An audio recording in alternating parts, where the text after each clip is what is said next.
Des gangsters ont intimidé une femme handicapée en fauteuil roulant jusqu'à ce que 8 Navy Seals entrent.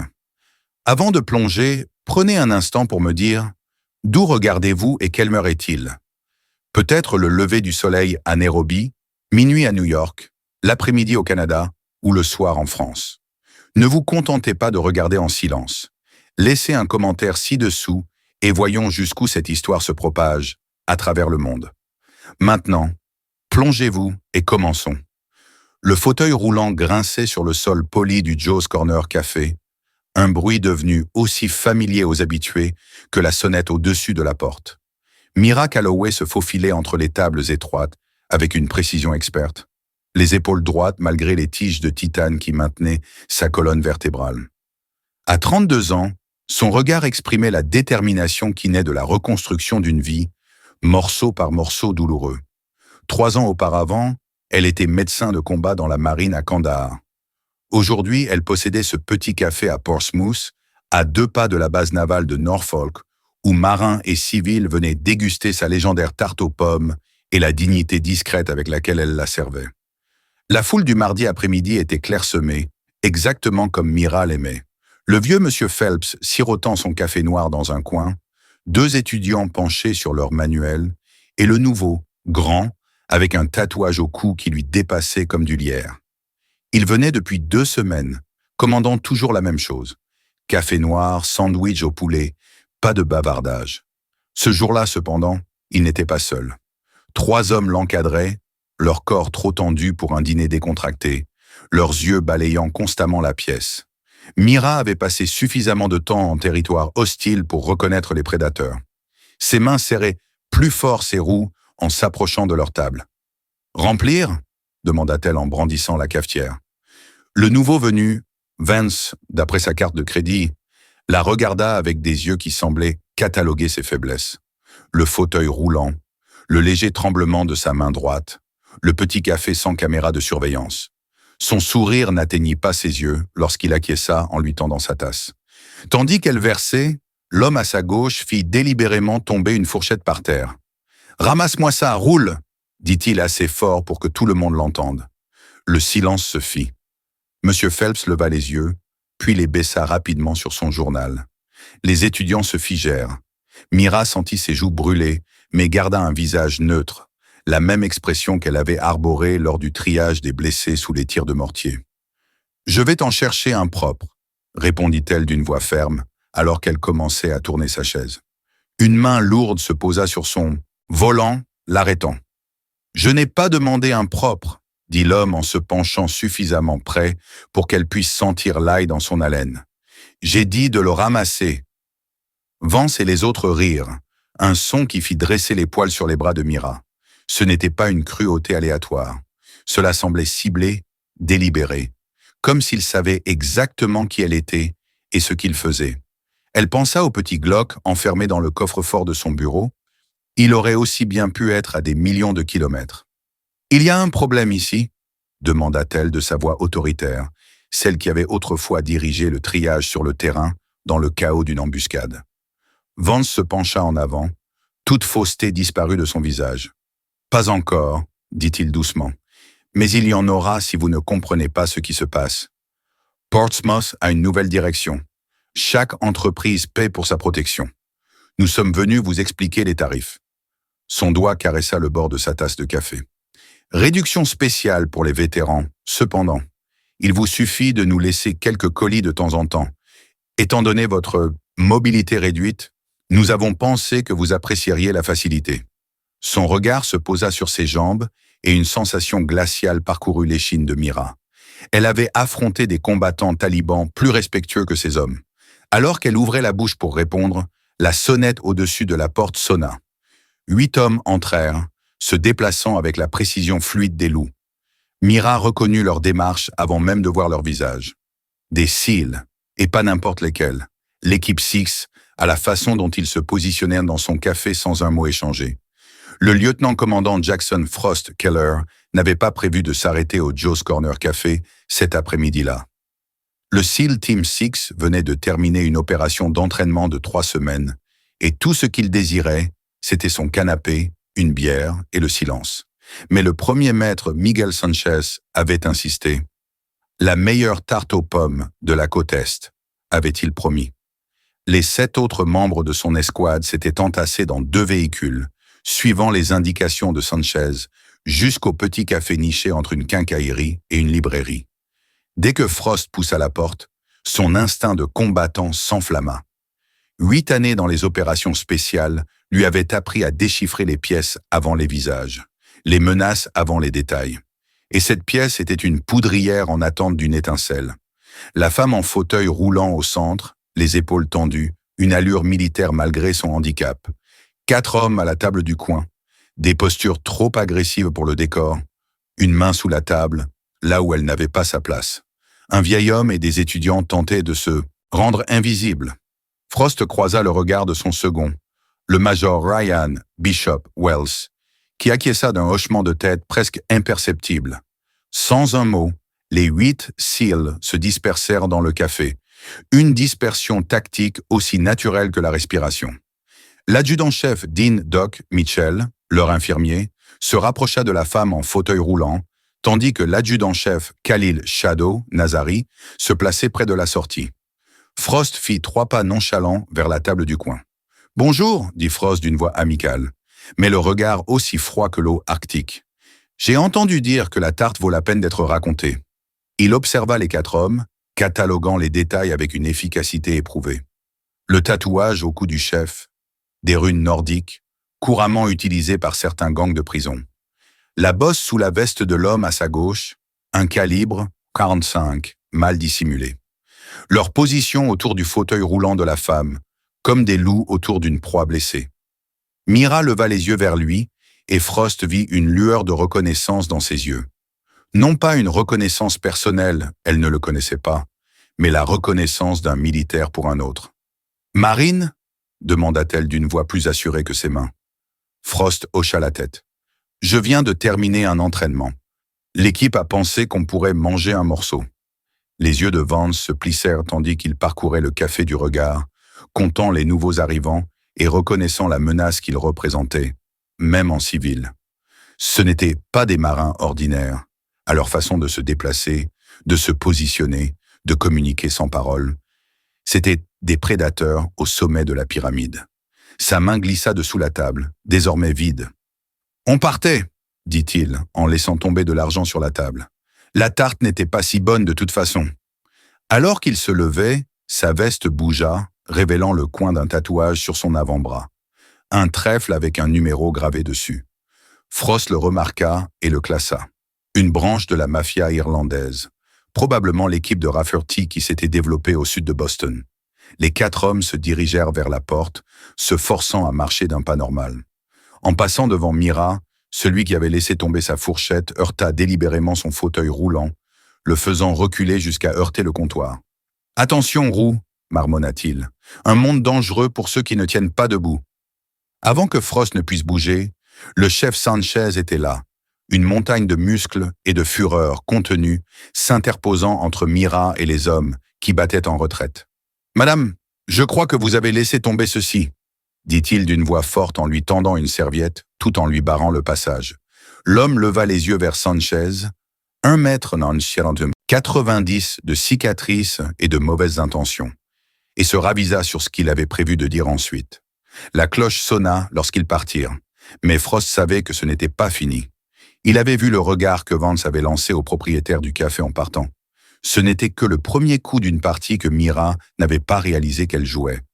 Le café avait une autre allure après le départ de Vance et de son équipe, comme si l'air lui-même était devenu plus respirable. Mira se déplaça derrière le comptoir, les mains légèrement tremblantes, tendant la main vers la cafetière. « Je vous offre le plat du jour, messieurs, » dit-elle d'une voix plus assurée qu'elle ne l'était. « C'est le moins que je puisse faire. » Frost l'observa attentivement, remarquant la façon dont elle touchait inconsciemment les plaques d'identité argentées, à moitié dissimulées sous sa chemise.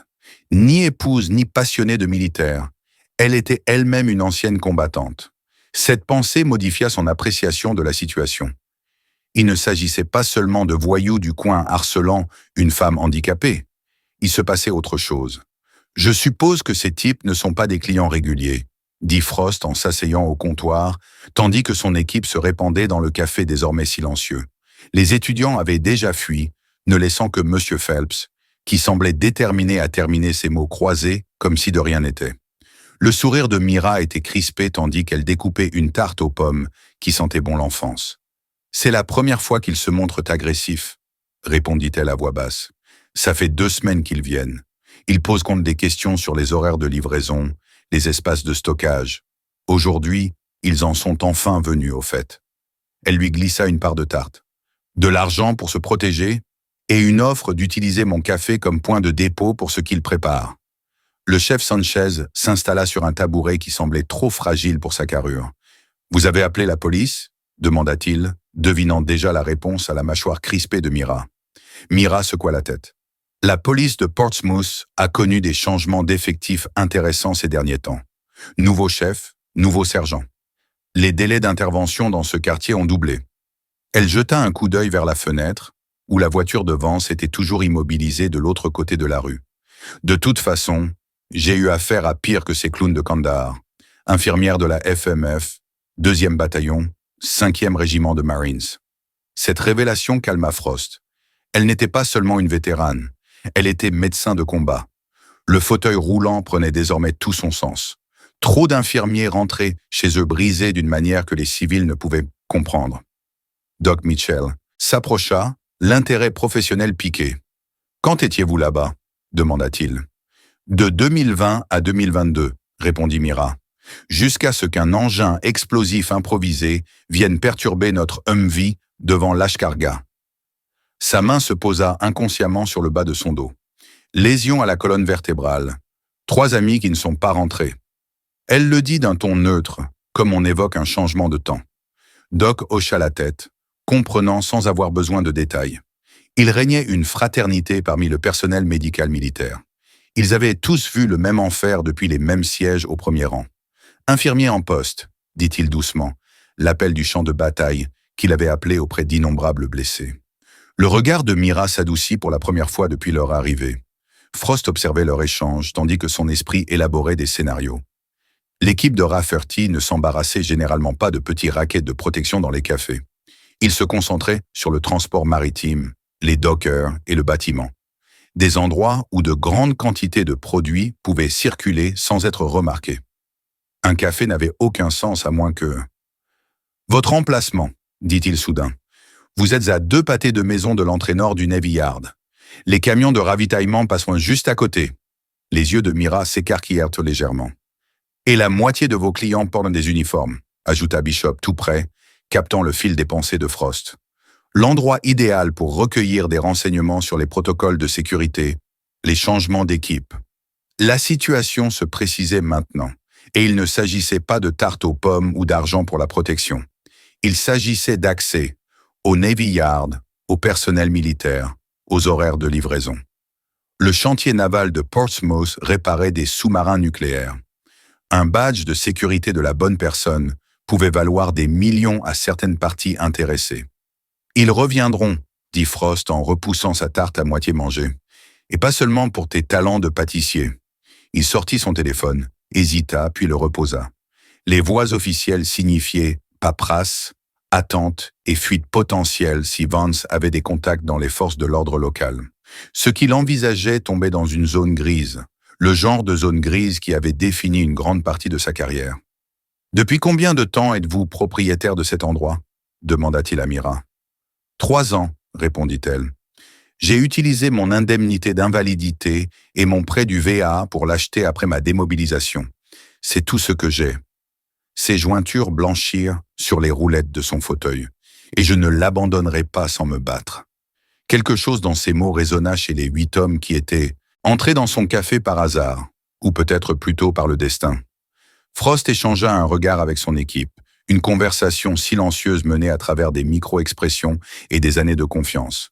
« Madame, dit-il finalement, je crois qu'on pourrait chercher un café régulier, au moins pour les prochains jours. » L'aube grise et brumeuse se leva sur le port de Portsmouth, tandis que Mira déverrouillait la porte d'entrée du café. Elle avait à peine dormi, alternant entre les yeux fixés sur son plafond et la batte de baseball qu'elle gardait près de son lit. La rencontre avec Vance et son équipe l'avait bouleversée plus qu'elle ne voulait l'admettre. En Afghanistan, le danger était prévisible. Ici, dans la petite ville côtière qu'elle avait choisie pour son calme prévisible, la violence lui semblait une trahison. Elle s'acquitta de la routine d'ouverture, préparer le café, vérifier l'inventaire, essuyer les tables, avec une efficacité mécanique, l'esprit ailleurs. La cloche sonna à 5h45, 15 minutes avant l'ouverture officielle. Mira tendit la main sous le comptoir pour prendre sa batte avant de reconnaître la silhouette dans l'embrasure de la porte. « Un peu tôt pour une tarte, commandant », dit-elle en se détendant légèrement tandis que Frost entrait, suivi du discret Seal qu'elle connaissait désormais sous le nom de Bishop. Les deux hommes portaient des vêtements civils, jeans et sweats à capuche qui ne dissimulaient en rien leur allure militaire. Frost portait un sac de sport qui tinta légèrement lorsqu'il le posa. « On pourrait peut-être vous aider à faire quelques modifications avant que vous n'ouvriez, » dit-il en ouvrant le sac pour révéler des outils, des petites caméras et du matériel électronique qui n'était clairement pas un équipement de sécurité domestique standard. Bishop s'approcha des fenêtres, évaluant les lignes de vue pendant que Frost expliquait. « Rien de permanent, juste assez pour nous permettre d'avoir des yeux et des oreilles quand on ne peut pas être là. Et pour enregistrer ce qui se passe ensuite ?» Mira hésita, les roues bloquées. « Ce n'est pas exactement dans les règles, si ?» La question n'était pas une objection, mais plutôt une reconnaissance de la limite qu'ils s'apprêtaient à franchir. Le sourire de Frost était mince. Ils ont tout gâché quand ces types ont ciblé un vétéran handicapé sur le sol américain. Il s'agit maintenant de... Il chercha la phrase juste. Mais police de proximité. Bishop ricana de l'autre côté de la pièce. C'est comme ça qu'on appelle ça, marmonna-t-il, en installant déjà une minuscule caméra au-dessus de la porte, orientée pour filmer toute la salle. Mira les observait travailler avec une précision militaire, transformant son café en poste de surveillance sans en changer l'apparence. Les clients ne remarqueraient jamais les caméras camouflées en détecteurs de fumée, les microphones dissimulés dans des plantes artificielles. « Alors quel est le plan ?» demanda Mira en préparant la pâte à muffins, essayant de maintenir une certaine normalité alors que son café devenait une opération tactique. « Ils reviennent, on le sait », répondit Frost en vérifiant les connexions sur une tablette. « Quand ils reviendront, on aura besoin de preuves de leurs menaces, de leurs intentions et, idéalement, de leurs connexions. L'équipe Rafferty n'agit pas en vase clos. Ce sont des intermédiaires pour quelqu'un de plus important. » Ses doigts parcoururent l'écran, configurant l'accès à distance au système nouvellement installé. 4 de mes hommes seront là pendant les heures d'ouverture, se relayant pour éviter les schémas récurrents. Les autres surveilleront les flux depuis notre quartier général temporaire. Devant le haussement de sourcils de Mira, il ajouta « Le motel 6, en bas de la rue. Pas vraiment les standards du JSOC. » Bishop termina le dernier appareil photo et les rejoignit au comptoir. « Vous devriez envisager de fermer plus tôt ces prochains jours, » dit-il d'une voix légèrement teintée d'un accent du Sud. Ces types s'enflamment généralement quand leur intimidation initiale échoue. Leur prochaine visite ne sera pas que des menaces. Mira serra les mâchoires tandis qu'elle fouettait sa pâte avec agressivité. « Je ne change pas mes horaires, c'est ce qu'ils veulent. Perturber, montrer leur contrôle. » Elle leva les yeux, le regard féroce. « Je ne me suis pas fait exploser et je n'ai pas reconstruit ma vie pour me recroqueviller dans mon appartement parce qu'un voyou couvert de tatouages a décidé que j'étais une cible facile. » Les deux cils échangèrent un regard. Ils reconnaissaient la fierté obstinée d'un guerrier blessé. Ils l'avaient tous ressenti eux-mêmes à divers moments. « D'accord, » concéda Frost, « mais on ajoute une assurance. » Il fouilla dans son sac et en sortit un petit appareil qui ressemblait à un porte-clés. Bouton panique. Appuyez 2 fois et la personne de surveillance aura encerclé cet endroit en moins de 3 minutes. Mira le prit, faisant tourner le simple rectangle de plastique dans sa paume. C'était étrange de se préparer au combat dans son propre café, sur le sol américain, des années après avoir, soi-disant, quitté la guerre. Alors qu'elle glissait l'appareil dans sa poche, le premier client régulier de la journée, M. Phelps, ponctuel comme l'aube, apparut à la porte. Bishop et Frost se transformèrent, sans difficulté d'opérateur en clients, se glissant sur des tabourets et commandant un café comme s'ils venaient d'arriver. Mira fit le tour du comptoir, esquissant un sourire forcé en déverrouillant la porte. « Bonjour, Monsieur Phelps, le café est frais. » Tandis que le vieil homme se traînait jusqu'à sa table habituelle, elle sentit un calme, étranges l'envahirent, la même lucidité qu'elle avait éprouvée lors des affrontements meurtriers à Kandahar. L'attente était toujours pire que l'instant présent. Que Vance vienne, qu'il tente ce qu'il avait prévu. Cette fois, elle ne serait pas seule face à lui. Alors que la foule matinale commençait à arriver, Mira remarqua l'arrivée de 3 autres SEAL, se positionnant stratégiquement autour du café. Pour les observateurs non avertis, ce n'étaient que des clients savourant leur petit déjeuner. Pour Mira, ils étaient le déclencheur de ce qui allait suivre. Il ne leur restait plus qu'à attendre que quelqu'un passe à l'action dans un jeu dont les règles et les véritables enjeux restaient dangereusement flous. 3 jours de normalité avaient presque bercé Mira, la laissant croire que Vance et son équipe s'étaient tournés vers des cibles plus faciles. Le café fonctionnait comme d'habitude, avec une rotation régulière de membres de l'équipe SEAL, se mêlant harmonieusement à sa clientèle habituelle.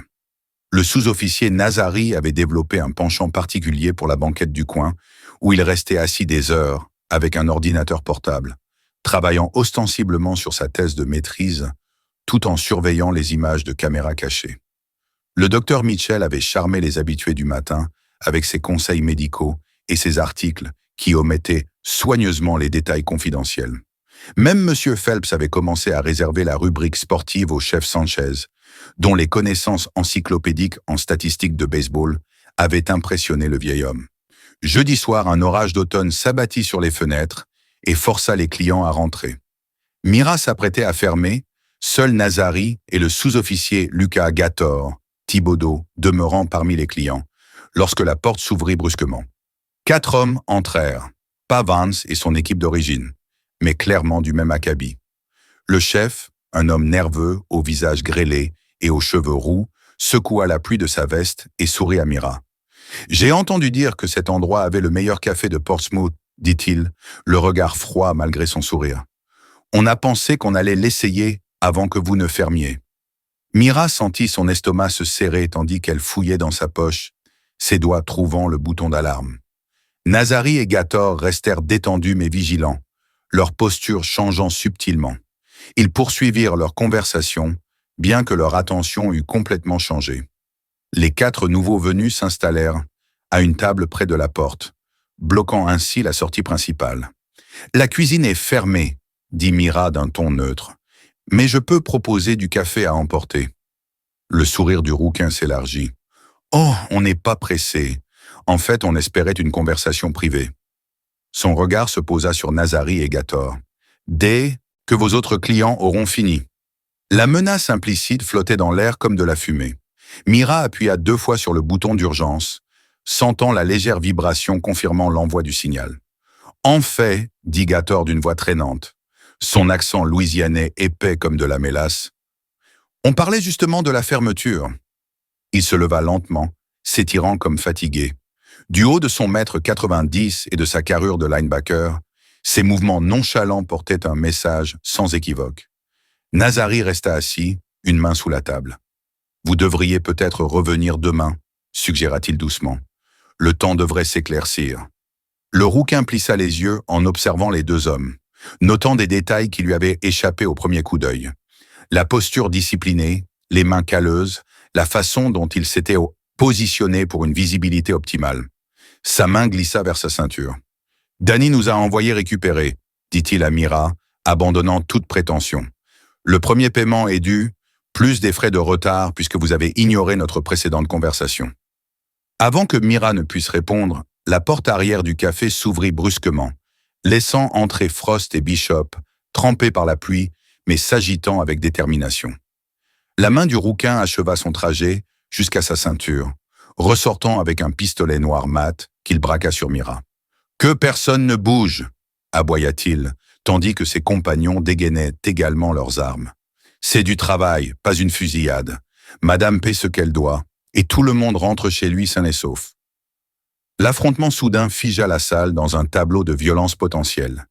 6 agents contre 4 voyous armés, Mira étant prise au milieu. « Vous avez commis 2 erreurs, » dit Frost d'une voix calme, les mains visibles et vides à ses côtés. « Premièrement, vous avez sorti une arme dans un lieu public. C'est un délit, au minimum. » Sa voix restait calme, comme s'il parlait de météo plutôt que de faire face à des hommes armés. Deuxièmement, vous n'avez pas remarqué la voiture de patrouille de la police de Portsmouth qui s'arrêtait devant. Cette dernière remarque était du bluff. Aucun signal n'avait été envoyé à la police. Mais elle poussa le rouquin à jeter un coup d'œil vers les fenêtres, sa concentration se relâchant l'espace d'une demi-seconde cruciale. C'était l'ouverture dont les Seals avaient besoin. Gator s'avança le premier, parcourant la distance jusqu'au tireur le plus proche avec une vitesse surprenante pour sa taille, déviant l'arme et lui enfonçant un avant-bras dans la gorge, l'envoyant s'écraser contre une table. Nazari renversa sa table comme bouclier au moment même où le rouquin tirait, la balle fracassant le bois au lieu de toucher la chair.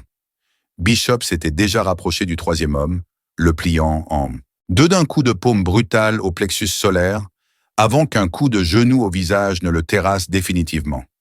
Le quatrième tireur réussit à tirer 2 coups de feu qui brisèrent la vitre avant que Frost ne le désarme d'une manipulation articulaire qui le laissa hurlant au sol, le poignet plié à un angle inattendu. Le rouquin, voyant son avantage s'évaporer, braqua son arme sur la cible la plus vulnérable, Mira. « Personne ne bouge, personne ne l'attrape !» cria-t-il, la voix brisée par la panique. La suite des événements se déroula si vite que Mira elle-même eut du mal à la comprendre. Alors que l'arme se braquait sur elle, elle ne se figea pas et ne se recroquevilla pas. Des années d'entraînement au combat firent leur effet. Elle repoussa le canon de la main gauche tout en enfonçant le talon de sa paume droite dans le coude du rouquin, provoquant une hyperextension de l'articulation dans un craquement audible. Tandis qu'il hurlait de douleur, l'arme tomba de ses doigts inertes directement sur les genoux de Mira. Elle l'attrapa avec aisance, ouvrit le chargeur avec une aisance experte et fit basculer la culasse pour éjecter la balle. Le tout en moins de 2 secondes. Le rouquin la fixa, stupéfait, serrant son coude brisé. « Je te l'avais dit, » dit Mira doucement. « La cuisine est fermée. » L'affrontement avait duré moins de 30 secondes. 4 hommes armés gisaient, immobilisés, sur le sol du café, tandis que la pluie continuait de s'infiltrer par la vitre brisée. Frost attacha rapidement des colliers de serrage autour des poignets, tandis que Nazari ramassait ses armes. Gator appela quelqu'un sur son téléphone, parlant des phrases saccadées que Mira reconnut comme un code opérationnel. Bishop vérifia le périmètre, s'assurant qu'aucun renfort n'attendait dehors. Alors que l'adrénaline commençait à retomber, Mira observa son café. Verre brisé, table renversée, impact de balles dans les murs. L'entreprise qu'elle avait bâtie de toutes pièces, sa seconde chance après avoir tout perdu à l'étranger, portait désormais les stigmates de la violence qu'elle avait tenté de laisser derrière elle. « Je suis désolé pour votre appartement », dit Frost, lisant son expression, tandis qu'il fixait le dernier cercable. « On va aider à nettoyer. » Mira secoua la tête, un calme étrange s'installant en elle. Le verre se brise. On peut réparer les murs. Son regard se durcit en regardant les hommes atterrés. Mais ce n'est pas fini, si. Ce ne sont pas eux qui décident. L'expression sombre de Frost confirma ses soupçons. Non, ce ne sont que des messagers. Vance les a envoyés pour tester notre réaction, voir à quoi ils ont affaire. Il jeta un coup d'œil à sa montre.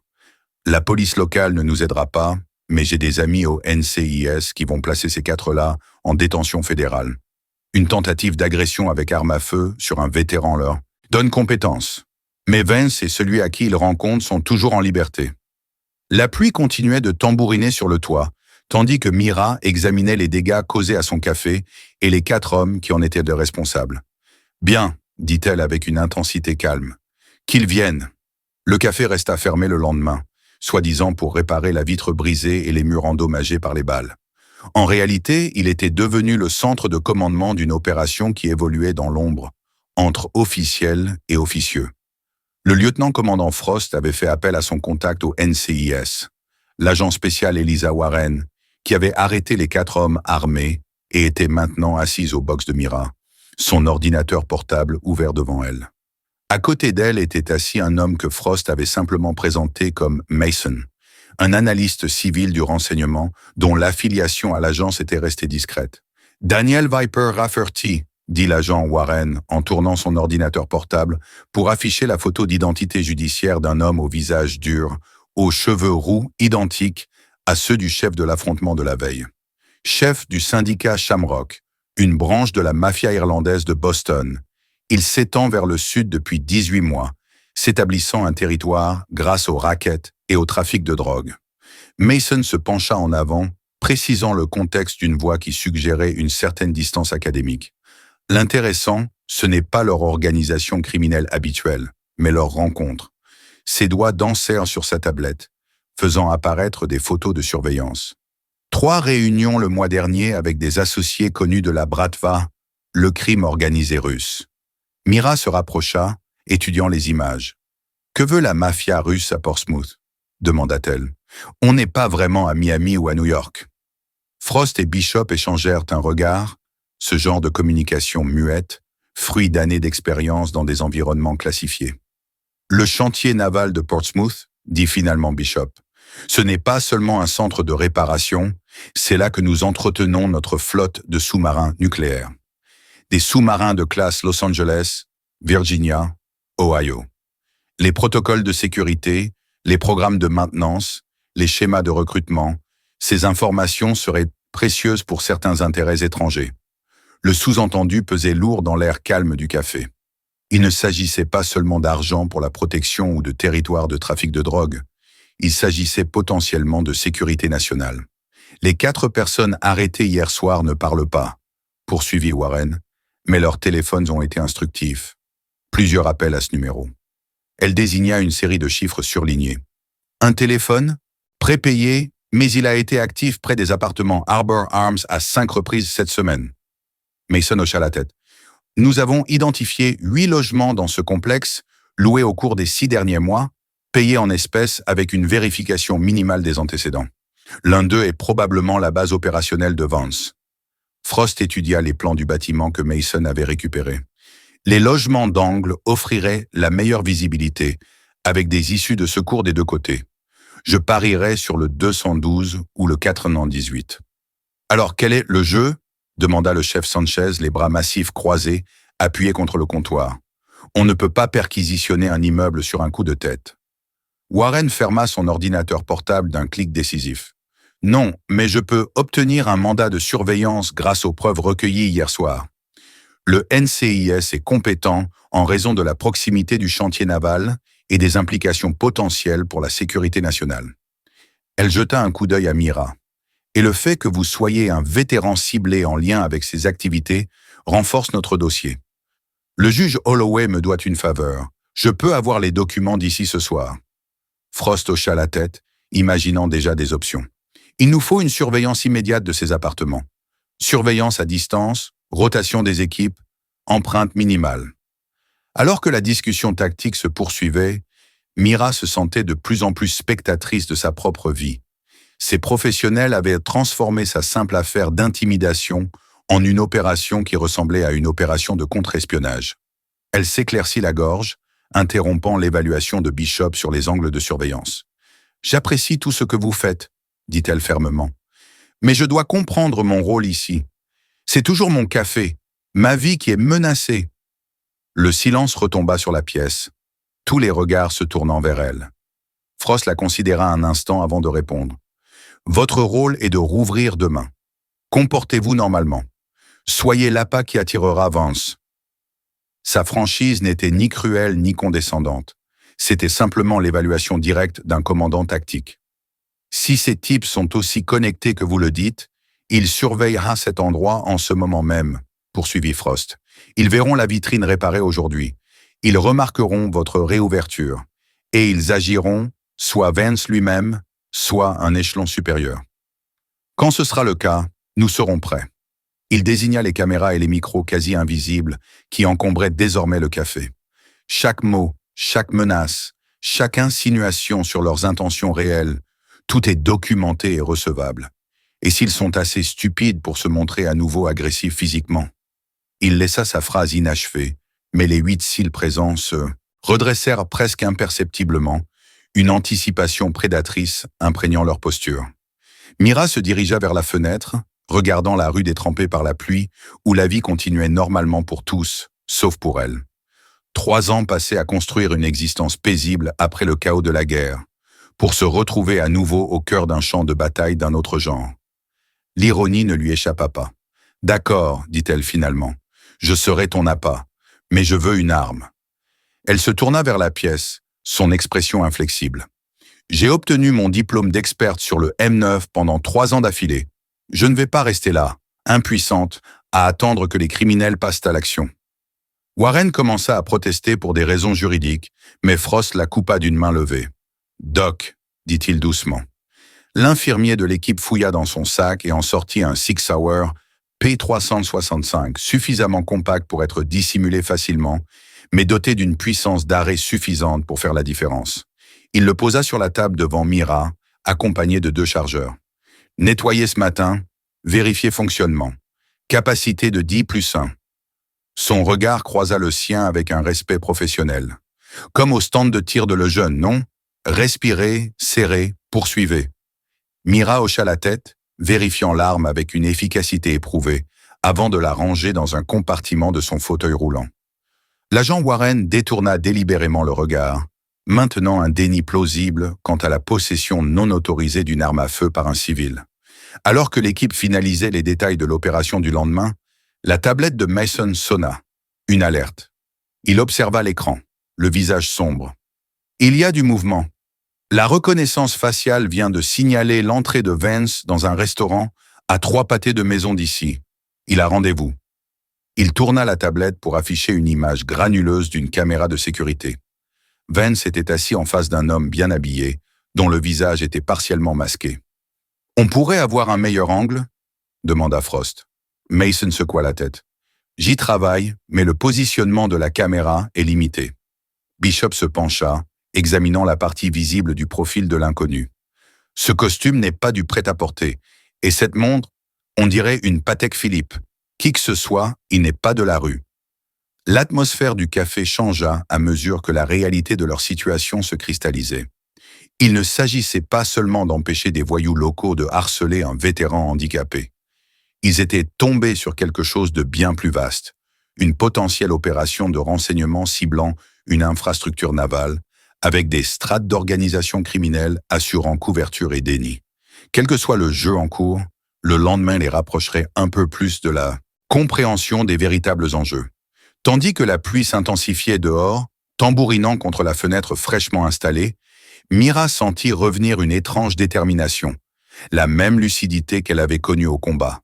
Demain, son café deviendrait un piège, et elle serait à la fois l'appât et l'un des chasseurs.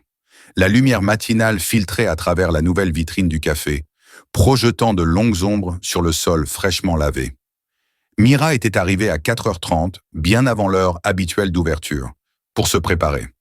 Les traces physiques de violence avaient été effacées, impacts de balles réparés et repeints, meubles cassés remplacés, sang effacé des joints de carrelage, mais le souvenir restait gravé dans l'air comme un graffiti invisible. Tandis qu'elle effectuait son numéro d'ouverture, le poids du Sig Sauer contre son bas du dos lui procurait un réconfort sinistre. Doc et Shadow étaient déjà postés dans l'appartement d'en face, surveillant les images des caméras cachées du café.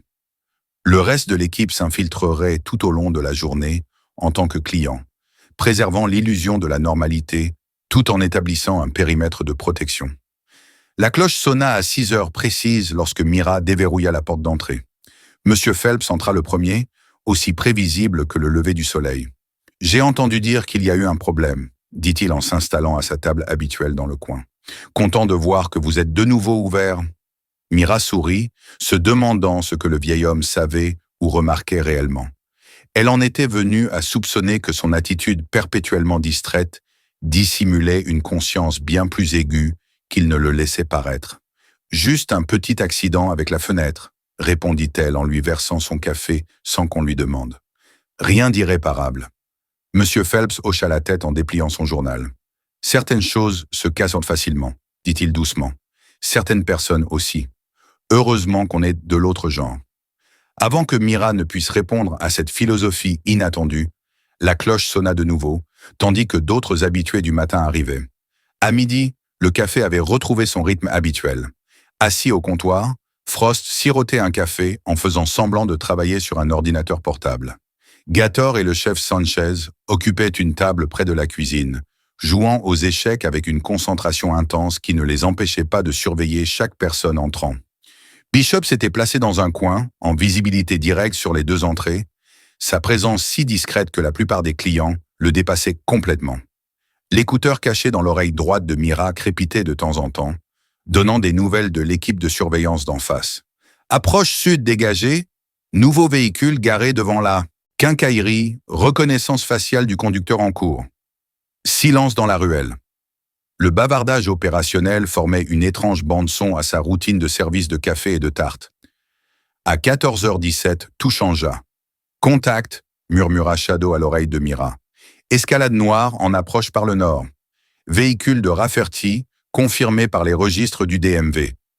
Elle sentit son pouls s'accélérer, mais garda une expression neutre en remplissant le verre d'eau d'un client. 4 passagers. Vance est sur le siège passager avant. Le conducteur correspond à la description de l'homme de la réunion d'hier au restaurant. La porte du café s'ouvrit avec un joyeux tintement, qui semblait maintenant terriblement inapproprié. Vance entra le premier, le visage meurtri, mais son assurance intacte. Derrière lui arrivaient 2 hommes imposants, aux coupes de cheveux militaires et à l'attitude hyper vigilante des agents de sécurité. Le dernier à franchir la porte fut le chauffeur. Un homme mince d'une 50aine d'années, aux cheveux argentés et impeccablement vêtu d'un costume gris anthracite, qui coûtait probablement plus cher que le loyer mensuel de Mira. « Madame Calloway », dit le vieil homme, son accent imprégné de la richesse du vieux Boston et de l'éducation européenne. « J'espérais que nous pourrions discuter. » Il jeta un coup d'œil circulaire au café, remarquant chacun des serveurs déguisés, le regard légèrement crispé, suggérant qu'ils ne se laissaient pas tromper par leurs attitudes décontractées. En privé, si possible. Mira sentit le silence se faire dans le café, les clients percevant la tension crépiter sous le vernis poli. Frost resta immobile au comptoir, une main sous sa veste. Bishop s'était légèrement déplacé, cherchant une ligne de tir plus nette si nécessaire. « Je suis plutôt occupé en ce moment », répondit Mira d'une voix posée. « Vous pourriez peut-être revenir après la fermeture. » L'homme aux cheveux argentés sourit sans émotion. « Je crains que cette affaire ne nécessite une attention immédiate. Mon associé, il fit un geste vers Vance, semble avoir créé de fâcheux malentendus. Je suis ici pour clarifier notre position et faire amende honorable. » Sa main manucurée glissa sous sa veste, provoquant une tension imperceptible chez tous les cils présents. Lorsqu'elle en sortit, elle tenait non pas une arme, mais une carte de visite qu'il déposa sur le comptoir. « Sébastien Doyle, à votre service, conseil en import-export et investissement. » La carte était en papier épais couleur crème, avec des lettres en relief, le genre d'ostentation subtile qui annonçait une somme importante. « Peut-être pourrions-nous utiliser votre bureau, juste un instant. » La requête avait le poids d'un ordre, malgré sa formulation. Mira jeta un coup d'œil à Frost, qui acquiesça d'un signe de tête presque imperceptible. L'écouteur grésilla. « Caméra et audio prennent au bureau. On s'occupe de vous. » Avec un sourire crispé, Mira fit un geste vers le couloir. « Par ici, monsieur Doyle. » Elle contourna le comptoir, consciente de la présence de Vance et d'un des agents de sécurité qui la suivaient, tandis que l'autre restait près de la porte. Lorsqu'ils entrèrent dans son petit bureau, elle plaça sa chaise derrière le bureau, refusant d'être regardée de haut pendant la conversation qui allait avoir lieu. Doyle referma la porte d'un léger clic, plus menaçant qu'un claquement. « Tout d'abord, dit Doyle, restant debout tandis que Vance s'adossait au mur, « permettez-moi de m'excuser pour la grossièreté dont mes associés ont fait preuve. La violence est inefficace et attire inutilement l'attention. » Son sourire n'atteignit pas ses yeux. Cependant, votre réaction a suscité certaines inquiétudes. Le personnel militaire dont vous vous êtes entouré, en particulier celui des forces spéciales de la marine, représente une escalade que je ne peux ignorer. Mira garda une expression neutre malgré le choc qui la submergea. Il avait identifié précisément les cils, malgré leur couverture prudente. « Je ne vois pas de quoi vous parlez, » dit-elle. « Je sers du café à quiconque franchit ma porte. » Doyle rit doucement. « S'il vous plaît, Madame Calloway. La courtoisie professionnelle exige l'honnêteté en ce moment.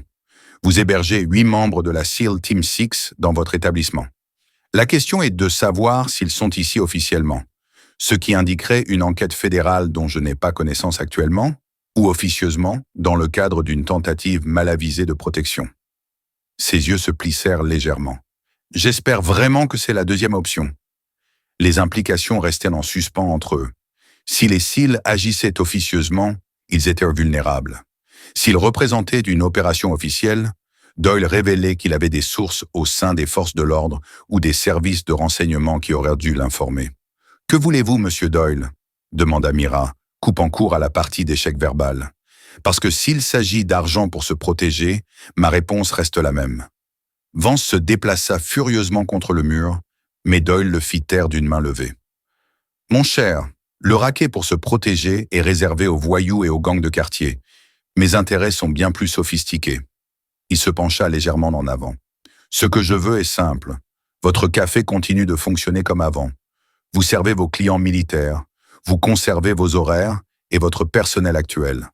Rien ne change. » Il sourit de nouveau, cette fois avec un charme éprouvé. « La seule différence, c'est que des colis seront parfois livrés à votre garde-meuble. Vous n'ouvrirez ni ne vous renseignerez sur ces colis. Ils seront récupérés dans les 48 heures. Pour ce léger désagrément, vous recevrez 5 000 $ par mois. » L'esprit de Mira s'emballa, tandis qu'elle analysait son offre.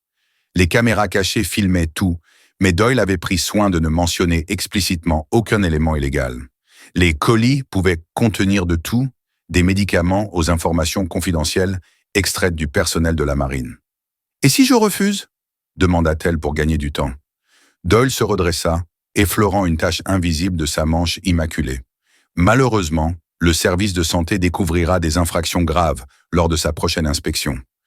Vos primes d'assurance tripleront inexplicablement. Les livraisons de fournitures deviendront aléatoires. Et finalement, lorsque votre entreprise fera faillite, ce qui est inévitable dans de telles circonstances, quelqu'un moins scrupuleux en matière de stockage rachètera cet emplacement de choix. La menace était proférée avec un tel détachement clinique que Mira mit un moment à en saisir pleinement la portée. Doyle ne menaçait pas de violence physique. Il promettait une destruction systématique par des voies apparemment légitimes. Cela révélait un niveau d'influence bien supérieur au crime organisé ordinaire. « J'ai besoin de temps pour réfléchir, » dit-elle finalement. Doyle hocha la tête, comme si sa réponse était tout à fait attendue. « Vous avez jusqu'à demain après-midi.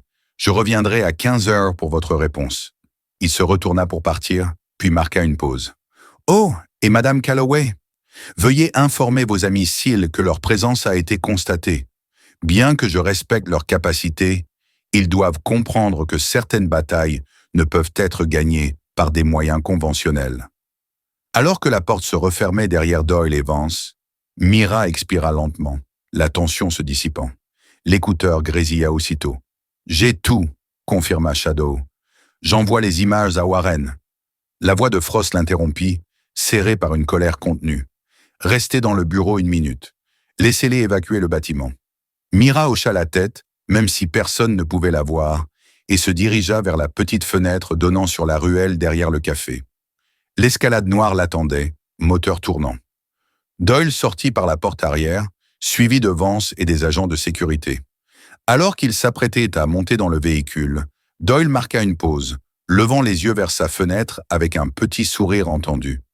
Il leva la main en un salut moqueur avant de s'installer dans l'escalade, qui démarra avec une lenteur délibérée. Cette rencontre laissa Mira plus secouée que les menaces précédentes. La précision calme et l'intelligence évidente de Doyle le rendaient infiniment plus dangereux que l'intimidation grossière de Vance. De retour au café, elle trouva l'équipe déjà rassemblée, le visage sombre. « Il nous a créés », dit Bishop sans préambule. « Nous tous. » Frost hocha la tête, l'air sombre. « Et il voulait que nous sachions qu'il nous a créés. » C'était un message non seulement adressé à Mira, mais à quiconque, selon lui, pourrait diriger cette opération. L'agent Warren, arrivé pendant la confrontation et se faisant passer pour une cliente, ferma son ordinateur portable d'un claquement sec. « Sébastien Doyle, » dit-elle, expatrié britannique, naturalisé citoyen en 1988. Sur les listes de surveillance pour liens présumés avec le trafic d'armes et l'espionnage industriel, mais jamais suffisamment de preuves pour porter plainte. « Et maintenant ?» demanda Mira, sentant le poids des événements peser sur elle.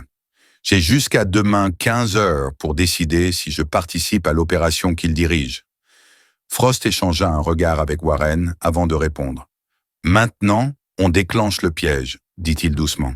« Doyle vient de nous donner de quoi justifier une opération de surveillance complète. On va surveiller cet endroit de fond en comble, documenter les livraisons de colis, les suivre jusqu'à leur destination. On va monter un dossier que même ces avocats hors de prix ne pourront démonter. Il regarda Mira droit dans les yeux. Mais ça veut dire que tu dis oui demain. Tu fais partie de son réseau, au moins temporairement. Les implications ne lui échappèrent pas. Vous me demandez de devenir une indique, dit-elle, de me mettre en danger aussi longtemps qu'il le faudra pour monter votre dossier. Ce n'était pas une question, mais la reconnaissance du carrefour qu'ils avaient atteint. Ce qui avait commencé comme une simple protection s'était transformé en quelque chose de bien plus complexe et dangereux. Frost n'enjoliva pas sa réponse. Oui, et il faudra peut-être des semaines, voire des mois, avant que nous ayons suffisamment de ressources pour agir contre quelqu'un du niveau de Doyle. Pendant ce temps, vous serez sur la corde raide. Son regard soutint le sien. Si vous voulez partir, dites-le maintenant. Nous pouvons vous reloger, vous installer ailleurs. Personne ne vous en voudra. Mira observa son café, l'entreprise qu'elle avait bâtie de toutes pièces après avoir perdu sa santé, sa carrière militaire et presque toute envie de vivre dans la poussière d'Afghanistan. Les tables où les vétérans se réunissaient pour trouver un moment de paix. Le comptoir où elle avait retrouvé sa raison d'être, une tasse de café à la fois. L'abandonner signifierait renoncer à tout ce qu'elle avait combattu pour reconstruire. « C'est chez moi », dit-elle finalement. « Mon territoire, je ne fuis pas. » Elle soutint le regard de Frost avec la même détermination qu'il avait maintenu en vie sur des champs de bataille à l'autre bout du monde. D'ailleurs, les infirmiers n'abandonnent pas leur poste. Dites-moi ce que je dois faire. 3 semaines s'écoulèrent avec la précision mécanique d'une montre bien entretenue. Chaque lundi et jeudi, à 10h17 précise, une camionnette de livraison quelconque arrivait à l'entrée arrière du café. 2 hommes, jamais les mêmes 2 fois, déchargeaient des colis non marqués dans la réserve de Mira. Chaque mercredi et samedi, à 14h34, des hommes différents les récupéraient. Les colis variaient en taille, mais avaient une constante.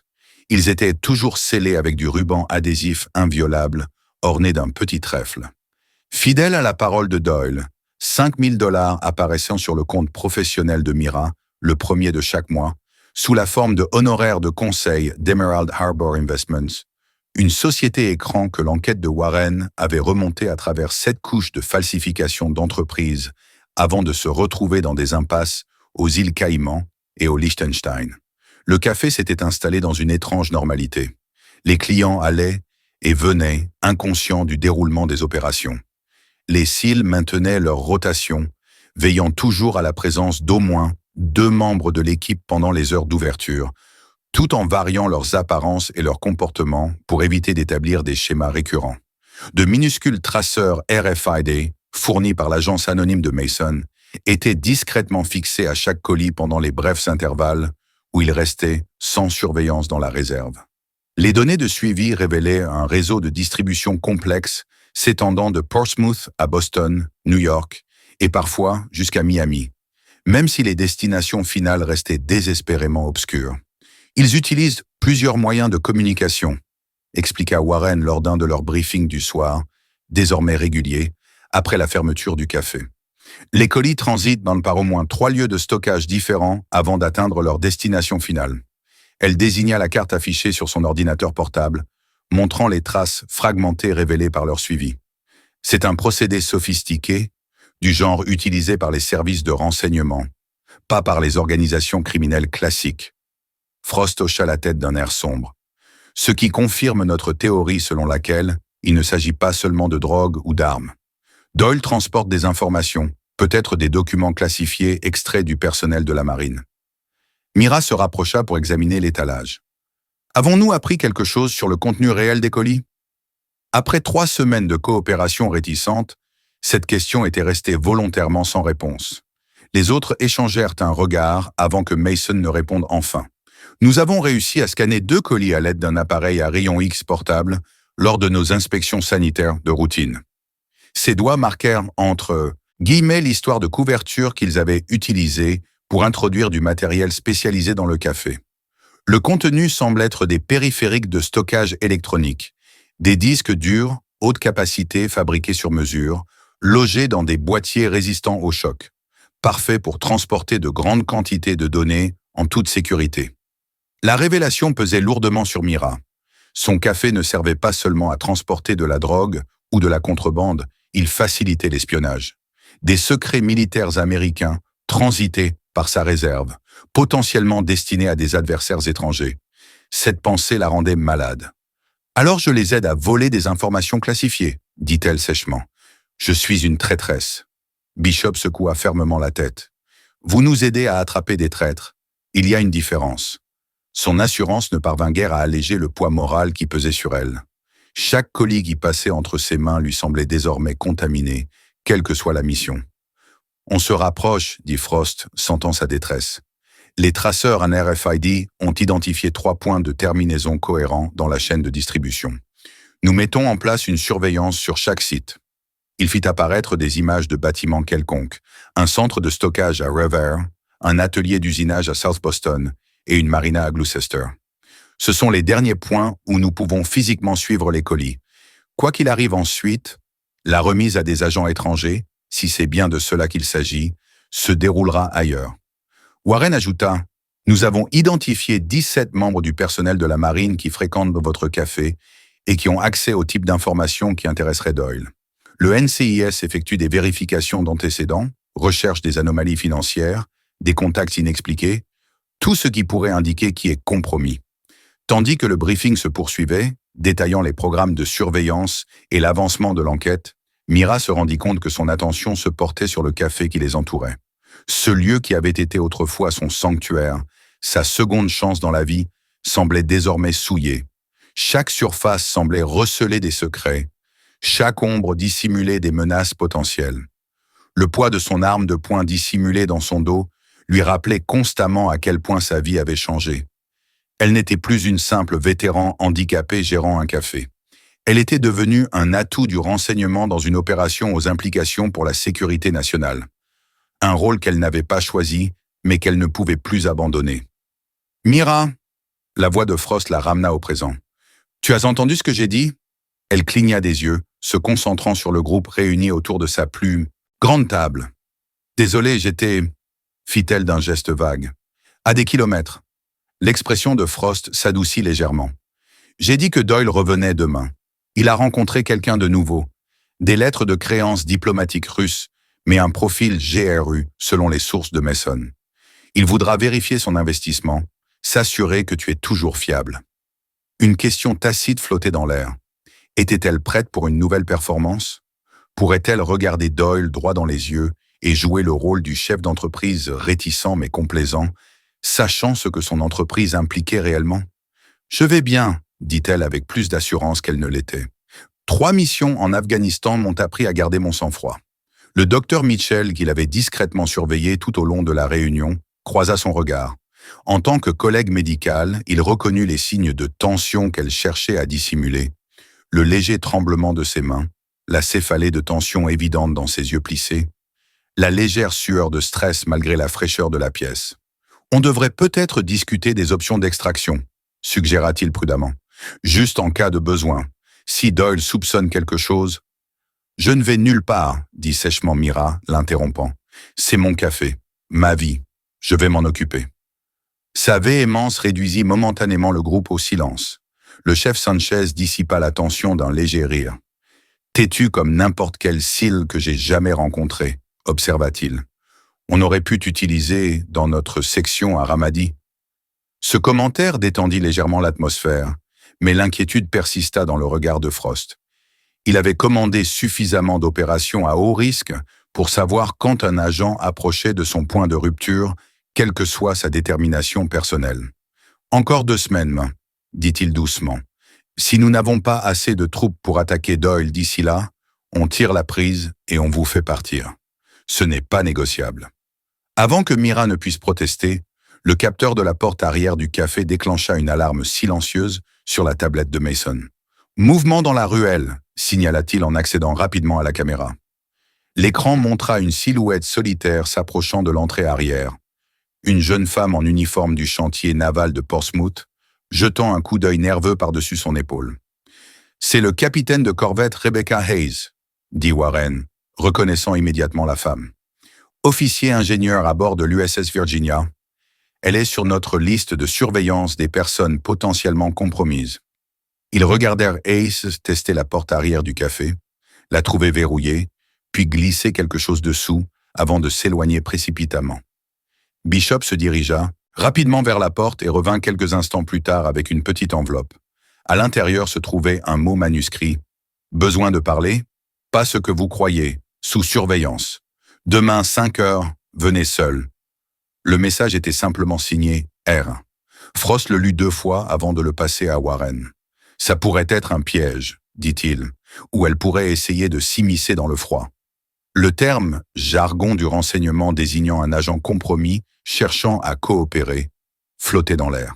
« Quoi qu'il en soit, » ajouta Warren, « elle est liée à cette affaire, et maintenant, elle s'adresse spécifiquement à Mira. » Tous les regards se tournèrent vers Mira, dont l'expression s'était durcie, muée par la détermination que ses collègues auraient reconnue aux situations de triage au combat.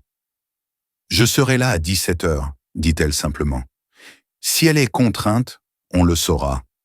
Si elle est sincère... » Elle laissa sa pensée en suspens. Une avancée potentielle, peut-être.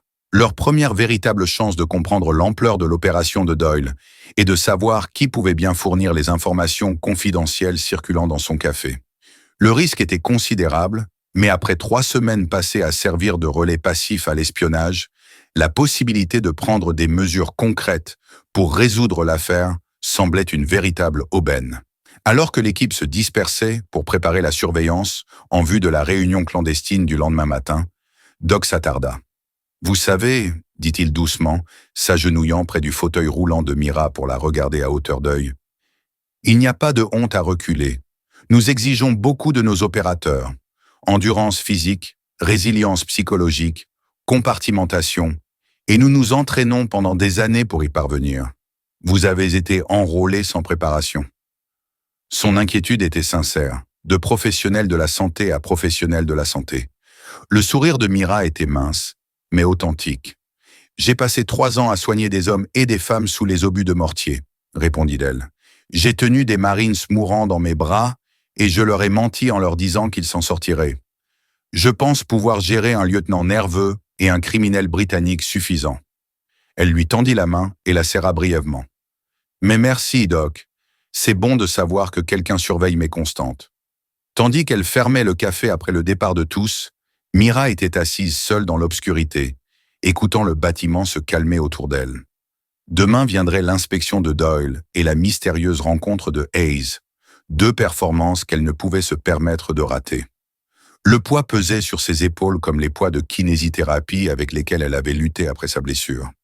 Mais ce soir-là, dans l'obscurité, silencieuse de son café, elle s'autorisa à reconnaître ce qu'elle ne pouvait pas montrer aux autres. La peur lancinante d'être dépassée, jouant à un jeu avec des professionnels qui éliminaient des détails avec la même désinvolture que d'autres, annulait leur déjeuner. Sa main glissa vers la cicatrice le long de son bas du dos, rappel permanent de la rapidité avec laquelle la vie pouvait basculer, de sa facilité à s'arrêter. « Encore une mission, » murmura-t-elle. « Termine l'objectif et rentre. » Le café vide n'offrait aucune réponse, si ce n'est le faible bourdonnement du réfrigérateur et les sons lointains d'une ville qui ignorait tout de ce qui se passait en son sein. L'obscurité qui précédait l'aube enveloppa Mira comme une couverture familière lorsqu'elle ouvrit la porte du café à 4h30. Elle avait à peine dormi, son esprit s'agitant de scénarios pour la réunion à venir avec le lieutenant-commandant Hayes. Malgré l'insistance de Frost à déployer des équipes de surveillance, Mira l'avait convaincu d'accéder à la demande de Hayes de venir seul, du moins en apparence. Shadow et Gator étaient postés dans l'appartement d'en face, les 2 entrées étant surveillées par des snipers. Doc attendait dans une voiture garée au coin de la rue, prêt à apporter une aide médicale si nécessaire. Le reste de l'équipe maintenait un périmètre plus large, guettant tout signe indiquant que la réunion pourrait être un piège tendu par l'organisation de Doyle. Le café avait une atmosphère différente à cette heure matinale, plus intime, presque conscient, avec ses planchers grinçants et ses appareils vrombissants. Mira accomplissait machinalement sa routine d'ouverture, l'esprit ailleurs, tandis qu'elle lançait la préparation du café et disposait les viennoiseries qui ne seraient servies que dans des heures. À 4h58 précise, un léger coup retentit à la porte de derrière. Prenant une grande inspiration, Mira toucha l'arme dissimulée dans son dos pour se rassurer, puis se retourna pour répondre. Le capitaine de corvette Hayes se tenait seul dans la ruelle, toujours dans son uniforme de marine malgré l'heure matinale, suggérant qu'elle revenait directement de son service de nuit. Son regard nerveux parcourut le café, cherchant des observateurs cachés. « Vous êtes venu seul ?» demanda Hayes d'une voix à peine plus forte qu'un murmure. Mira hocha la tête, lui faisant signe d'entrer. « Rien que nous », confirma-t-elle, la demi-vérité amère sur la langue. Hayes se glissa à l'intérieur, se maintenant près de la sortie comme prête à fuir au moindre problème. De près, Mira pouvait constater l'impact physique de la situation qui avait poussé l'agent à cette réunion clandestine. Des cernes sous les yeux injectés de sang, un léger tremblement dans les mains, l'air décharné de quelqu'un qui n'avait pas mangé correctement. « Un café ?» proposa Mira, en sinon, se tournant vers le comptoir. Hayes secoua la tête. « Je ne peux pas rester longtemps. Il me surveille. Il nous surveille à tous. »« Qui vous observe, capitaine commandant ?» demanda Mira, gardant un ton conversationnel malgré la tension entre elles. Hayes passa une main dans ses cheveux ébouriffés. « Les gens de Doyle, ils sont partout, au chantier naval, au club des officiers, même dans mon immeuble. » Elle baissa encore la voix. « Ça a commencé il y a 6 mois. Des petites choses au début, des conversations ciblées dans les bars, des rencontres apparemment fortuites, des civils amicaux posant des questions techniques apparemment innocentes. Puis sont venus moi les photos. » Sa voix se brisa. Ma sœur à Chicago, mes parents à Seattle, des gros plans pris au téléobjectif, prouvant qu'ils pouvaient joindre ma famille à tout moment. L'estomac de Mira se serra tandis que Hayes poursuivait. Au début, il ne voulait que des spécifications techniques. Calendrier de maintenance, mise à niveau des systèmes, rotation d'équipage. Rien qui paraisse critique en soi. Je me suis dit que c'était juste de l'espionnage industriel, peut-être pour aider un sous-traitant de la défense à obtenir des avantages lors d'appels d'offres. Elle baissa les yeux, la honte visible dans sa posture. Le temps que je comprenne ce qu'ils cherchaient vraiment, j'étais déjà compromise. Ils avaient des relevés financiers montrant les paiements, des communications modifiées qui laissaient croire que j'avais pris l'initiative du contact. Si j'allais au NCIS, ma carrière serait terminée et ils auraient toujours accès à ma famille. « Que cherchent-ils vraiment ?» demanda Mira, même si elle se doutait déjà de la réponse. Hay leva les yeux, le regard hanté. Signatures acoustiques, profil de sonar, configuration d'hélice, détails sur notre technologie de réduction du bruit. Elle déglutit difficilement.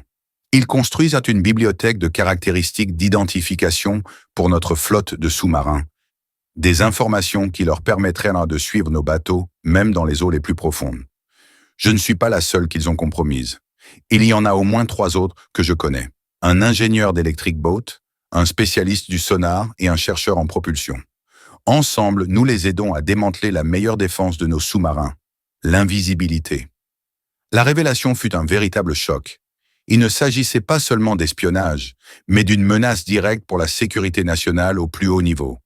Si des adversaires étrangers parvenaient à traquer de manière fiable les sous-marins nucléaires américains, l'équilibre stratégique des forces pourrait basculer. « Pourquoi me dites-vous cela maintenant ?» demanda Mira, d'une voix posée malgré la gravité des aveux de Hayes. Le lieutenant-commandant sortit une petite clé USB de sa poche. « Parce que j'ai trouvé ça dans le dernier colis qu'ils m'ont demandé de préparer.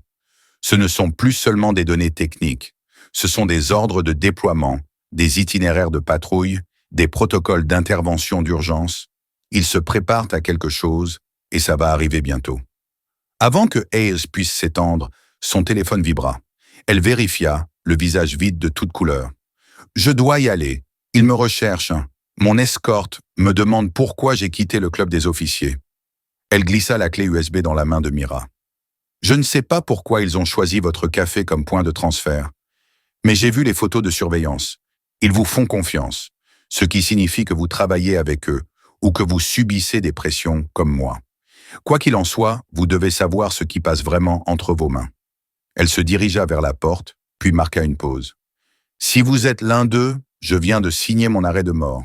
Sinon... » Elle laissa cette pensée en suspens et se glissa dans la ruelle, disparaissant dans l'ombre qui précédait l'aube. Mira resta immobile, la clé USB lourde dans la paume de sa main. L'écouteur qu'elle portait crépita. « Vous avez tout compris ?» demanda-t-elle doucement. « Tout », confirma Frost. L'équipe de Mason utilise déjà la reconnaissance faciale sur les escortes, mentionnées par Hayes. Warren coordonne avec le siège du NCIS la mise en place d'une protection pour les membres de la famille de Hayes. Sa voix se durcit. La clé USB est potentiellement compromise. Ne la connectez à aucun appareil connecté au réseau. Nous allons faire appel à un système sécurisé pour l'examiner.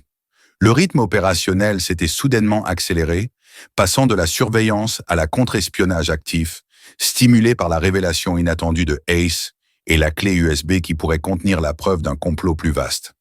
Alors que Mira s'apprêtait à ouvrir le café pour une clientèle régulière, des implications se bousculaient dans son esprit. Les aveux de Hayes expliquaient l'opération sophistiquée centrée autour de son modeste café. Sa proximité avec la base navale en faisait un point de transfert idéal pour les informations compromises. Mais il soulevait plus de questions qu'il n'apportèrent de réponses. Pourquoi Doyle avait-il rendu son implication si publique? S'il s'agissait d'une opération d'espionnage de haut niveau, pourquoi s'exposer personnellement plutôt que de collaborer avec des intermédiaires? Et plus inquiétant encore, si Ace avait raison sur « quelque chose se prépare bientôt », que prévoyait-on exactement et quel était le lien avec la flotte de sous-marins? La journée se déroula avec une normalité insoutenable. Les clients habituels allaient et venaient, inconscients de la tension sous-jacente. À 10h17 précise, la camionnette de livraison arriva avec ses colis du jeudi. 2 cartons de taille moyenne que Mira accepta avec une neutralité appliquée, sans laisser paraître qu'elle en comprenait désormais le contenu. Elle sentait le poids de la surveillance venant de plusieurs directions, sa propre équipe observant discrètement, et peut-être les hommes de Doyle observant depuis des points d'observation qu'ils n'avaient pas encore identifiés. Cette pensée lui donna la chair de poule tandis qu'elle servait le café et discutait avec les clients. Une tâche qui devenait de plus en plus difficile à chaque heure qui passait. À 15 heures précises, comme promis, Sébastien Doyle entra au café. Ce jour-là, il était venu seul, vêtu d'un costume léger en lin malgré le froid automnal, dégageant une assurance décontractée qui confinait à l'arrogance. Il prit place au comptoir et commanda un expresso avec un sourire chaleureux qui ne l'atteignit jamais. « Madame Calloway », la salua-t-il, « j'espère que les affaires ont été fructueuses ces derniers temps ?» Le double sens n'était pas subtil. Mira s'efforça de garder son sang-froid, consciente de la clé USB désormais enfermée dans le coffre-fort de son bureau, à côté de son arme de secours. « Je ne peux pas me plaindre », répondit-elle en préparant son expresso d'une main ferme, « même si j'ai eu des visiteurs matinaux intéressants ces derniers temps. » Le risque calculé s'avéra payant. Une lueur traversa le visage calme de Doyle. La surprise, vite masquée, mais indéniable. Il n'était pas au courant de la visite de Hayes. « Vraiment ?» demanda-t-il d'une voix neutre, mais le regard soudain plus perçant. « Quelqu'un que je pourrais connaître ?» Mira haussa les épaules et fit glisser l'expresso sur le comptoir. « Difficile de dire ce que vous fréquentez, monsieur Doyle. Les officiers de marine semblent avoir des horaires étranges. » Elle soutint son regard, un défi direct dissimulé sous une conversation informelle. L'espace d'un instant, la tension crépita entre eux comme de l'électricité statique. Puis Doyle sourit, l'expression amusée d'un prédateur. « C'est vrai, » répondit-il en sirotant son expresso. « La discipline et le dévouement conduisent souvent à des horaires irréguliers. » Il posa sa tasse avec une précision délibérée. « À propos d'horaires, il y aura une livraison spéciale ce dimanche, plus importante que d'habitude, nécessitant plus d'espace de rangement. J'espère que cela ne posera pas de problème. » Le brusque changement de routine fit sonner l'alarme chez Mira. Les livraisons du dimanche ne faisaient pas partie du programme établi. Soit Doyle testait sa conformité, soit un changement important avait eu lieu dans le calendrier des opérations. « Le café est fermé le dimanche, » dit-elle prudemment. « Je devrais venir spécialement. » « Je suis sûr que votre dévouement à notre arrangement compensera ce léger désagrément, » répondit Doyle, son ton indiquant clairement qu'il ne s'agissait pas d'une demande. « Disons midi, comme d'habitude. » Il termina son expresso et déposa un billet de $20 sur le comptoir, un pourboire excessif qui constituait à la fois un paiement et un rappel de leur relation financière. « Oh, et Madame Calloway » ajouta-t-il en se levant pour partir. « Il serait peut-être préférable d'éviter les réunions matinales à l'avenir. Elles ont tendance à attirer une attention indésirable. » La menace voilée flottait entre eux tandis qu'ils partaient, la porte du café se refermant derrière lui dans un joyeux tintement qui semblait de plus en plus incongru avec la situation qui s'assombrissait. Au moment où la voiture de Doyle démarra, Frost surgit d'une table dans un coin, l'air grave. « La livraison du dimanche rompt les habitudes », dit-il doucement en rejoignant Mira au comptoir. « Et il sait pour Ace, ou du moins soupçonne quelque chose. » Mira hocha la tête, récupérant la tasse de Doyle avec une serviette pour préserver d'éventuelles empreintes digitales, une procédure que Warren lui avait apprise des semaines plus tôt. « Il a été surpris quand je l'ai mentionné », confirma-t-elle. « Quoi qu'il se passe, ça s'accélère. » Ace a dit qu'il préparait quelque chose prochainement. La livraison spéciale de dimanche pourrait-elle être liée? Avant que Frost ne puisse répondre, Mason fit irruption, tablette à la main et l'air pressé. « On a un problème », annonça-t-il sans préambule. « Le lieutenant-commandant Hayes vient d'être victime d'un accident de voiture à 3 pâtés de maison de la base. Elle est transportée à l'hôpital régional de Portsmouth dans un état critique. » L'atmosphère sembla se cristalliser autour d'eux, tandis que les implications s'imposaient. « Accident ?» demanda Frost, la voix durcie.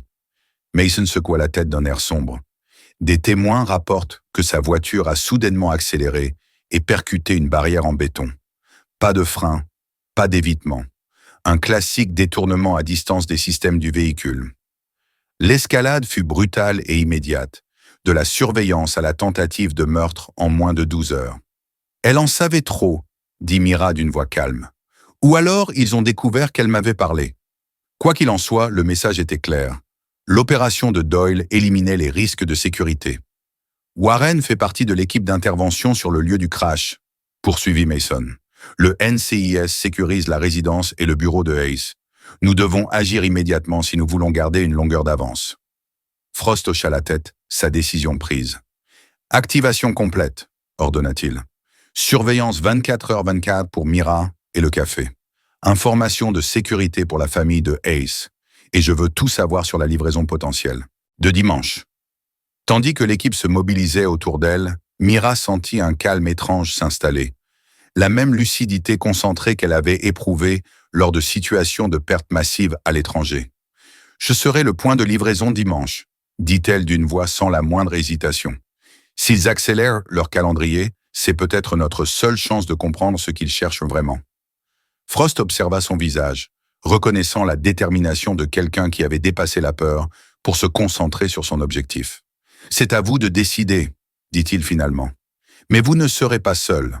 Nous aurons tout le bâtiment couvert, les équipes d'intervention seront en position. Quels que soient les plans de Doyle, il ne sera pas le seul prêt. » Le café ferma tôt ce jour-là, passant d'un commerce à un centre opérationnel, l'équipe se préparant à ce que dimanche pourrait lui réserver.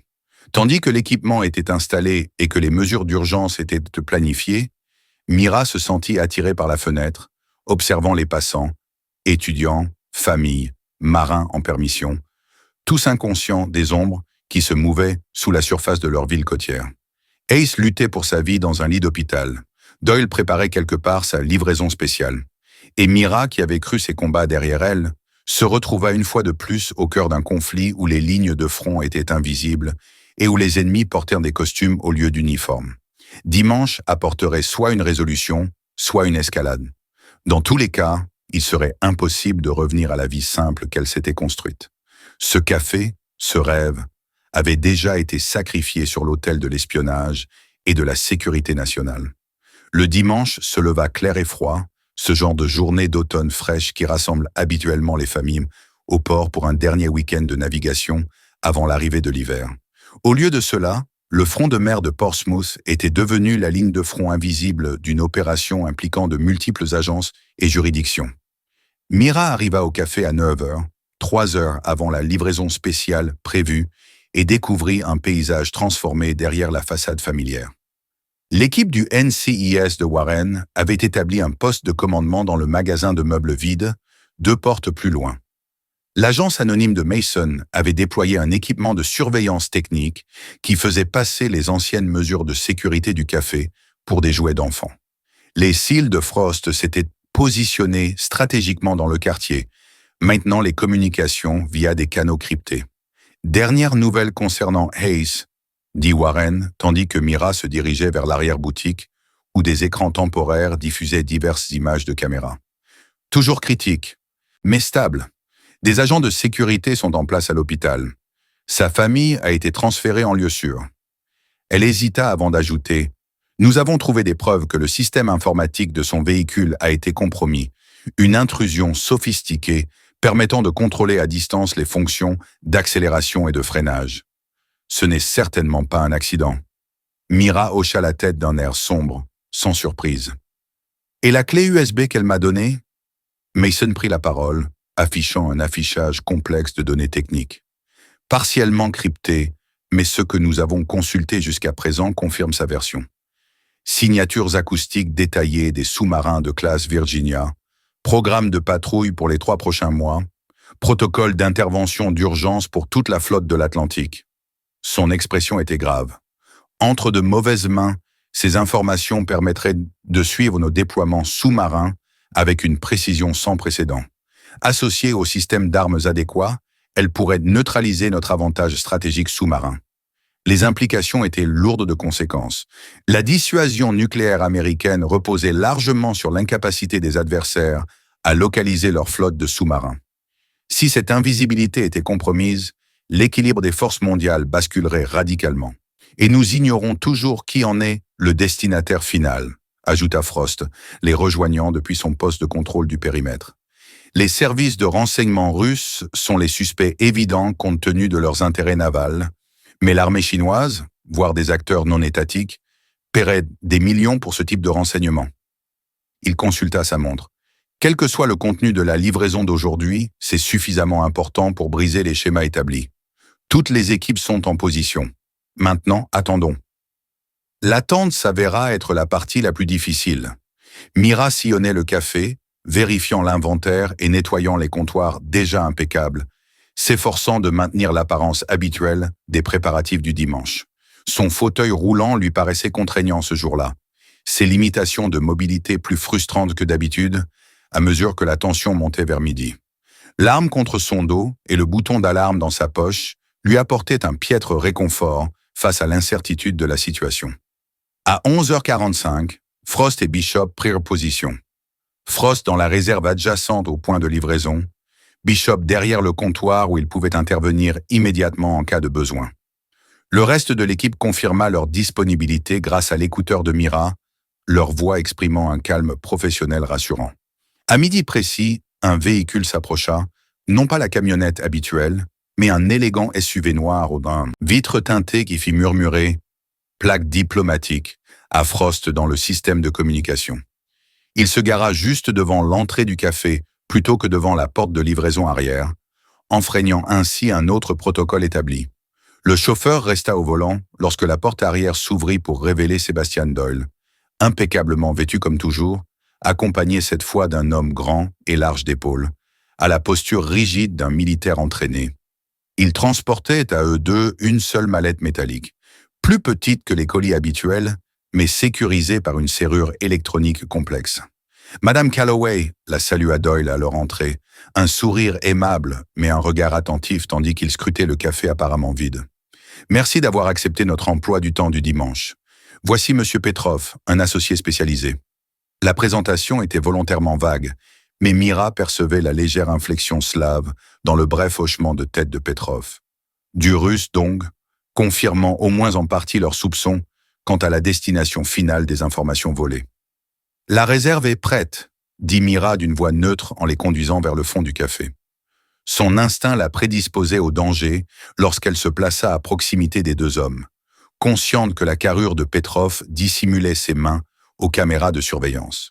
La mallette qu'il transportait semblait disproportionnée par rapport à sa taille, obligeant les deux hommes à la soutenir tandis qu'il suivait son fauteuil roulant dans l'étroit couloir.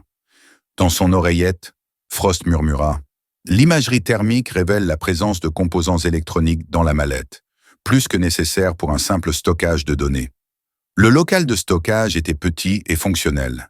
Des étagères métalliques le long de 3 murs, une table centrale pour trier les livraisons et une unique fenêtre donnant sur la ruelle où les véhicules de livraison stationnaient habituellement. Frost s'était dissimulé derrière une étagère recouverte de nappes supplémentaires, invisible à moins que quelqu'un ne le recherche spécifiquement. Doyle et Petrov déposèrent dans la mallette sur la table centrale avec un soin inhabituel, la traitant comme s'il contenait quelque chose de bien plus délicat que des disques durs. Ce colis nécessite une manipulation particulière, expliqua Doyle. Il restera ici jusqu'à 21 heures précises, heure à laquelle d'autres associés le récupéreront. Il ne doit en aucun cas être déplacé ou dérangé. Cet écart par rapport au protocole établi a immédiatement déclenché des signaux d'alarme. Toutes les livraisons précédentes avaient été retirées dans les 48 heures, et non le jour même selon un calendrier précis. De plus, Doyle n'avait jamais précisé que les colis ne devaient pas être déplacés. C'était une hypothèse tacite de leur accord. Y a-t-il autre chose que je devrais savoir? Demanda Mira, veillant à conserver son rôle de commerçante réticente, mais complaisante. Doyle esquissa un léger sourire. Continuez simplement vos activités dominicales habituelles, Madame Calloway. Prenez peut-être l'après-midi de congé. Le temps est plutôt agréable pour le reste de la saison. Autre anomalie, Doyle ne lui avait jamais suggéré de quitter les lieux pendant une livraison. L'insinuation qu'elle devait être ailleurs à 21 heures fit froid dans le dos de Mira. Dans son oreillette, la voix de Mason était tendue, soudain pressante. L'analyse thermique révèle une source d'alimentation dans ce cas, une configuration de batterie compatible avec les appareils de chronométrage. Frost, il pourrait s'agir d'un engin explosif, pas seulement de données. L'avertissement confirmait les soupçons grandissants de Mira. La livraison d'aujourd'hui était fondamentalement différente de toutes les transactions précédentes. « Je pense que je vais rester », dit-elle nonchalamment. « Inventaire de fin de mois à terminer. » Les yeux de Petrov se plissèrent légèrement à sa réponse, sa main se dirigeant vers sa veste dans un geste que Mira reconnaissait pour ses années de soins aux combattants armés. La vérification inconsciente d'une arme dissimulée.